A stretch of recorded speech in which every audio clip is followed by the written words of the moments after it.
right, you ready for the spin?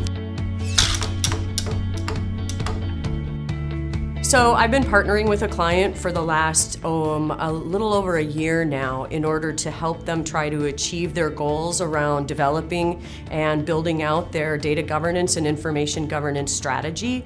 And so we've been working from more of a collaborative advisory capacity, and we very recently kicked off our foundational engagement with them to actually go and implement and execute on this framework.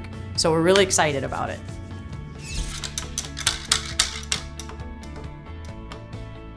Can you share a funny story with us about your experience maybe with a customer or some peers or even yourself? Yeah, I got to think about this one. So I was contributing to a webinar series with the CTO of Cloudera and another technology partner of ours called Zoom Data. And I was giving a webinar with them, and it turns out that we had 1,300 participants on the webinar, and I was sort of on vacation at the time, so I was giving my part of the webinar from the back of my RV in my pajamas with my dog at my feet, hoping that she wasn't going to bark. So that's my funny story. Good.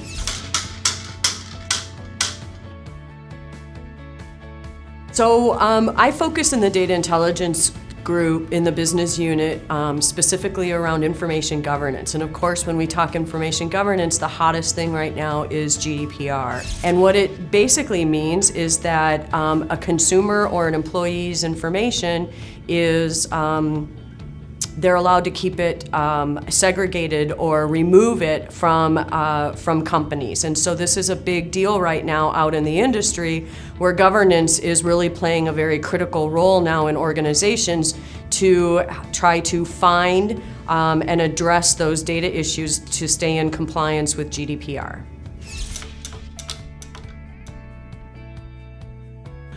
So I'll take my parents as an example because they're in an advanced age. They might not want to believe that, but they are. And basically what I tell them is that I play computer games all day long because it's very simple. And it's something they can relate to because my mother loves to play solitaire.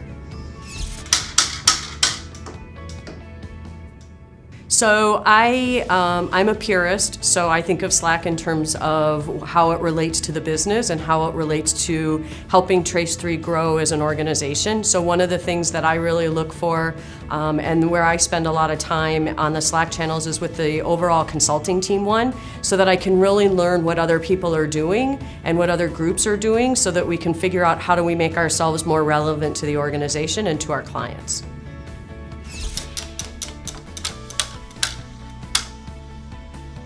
Yeah, so governance right now is playing a huge role in what we'll call advanced analytics, which I really bucketize into artificial intelligence, machine learning, deep learning. And the reason for this is that organizations really need to be able to understand their data and apply context and meaning to their data in order to actually gain insight from the model development and training that they might be doing in their organization.